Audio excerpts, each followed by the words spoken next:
guys, welcome back to NFT Inspo. For today's video, we are going to show you how to fix SUd 5UD error on Samsung washer. So, if you're interested, let's get started. In this case, you might be getting the issue here or the error code here, and you're wondering how do you remove this? Well, usually if you're seeing the SUd or the 5UD error on your Samsung washing machine, it means there's too much foam or suds inside. So this can happen if you're using the wrong type of detergent or adding too much of it on your washer. Now, typically there are a few things that you could try here. So first is you might want to try restarting your washer.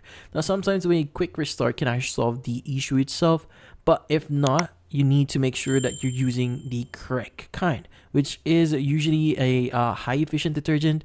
So your machine manual will specify if this is needed or if this is the correct detergent. So using the wrong type can create excess suds, which is you don't want to do that because you will get this error here. Now, in this case, you might want to adjust the amount as well. So even with the right detergent, too much can lead to excess suds. Try using a little less next time. And yeah, so once you make these adjustments, the washer should stop showing the SUd or 5UD error and your cycle should run smoothly from then on. So this error isn't harmful, but reducing the suds buildup will help your machine perform better. But in this case, that's about it. So hopefully this video was able to help you. Like and subscribe to NFT Inspo. Thank you for watching.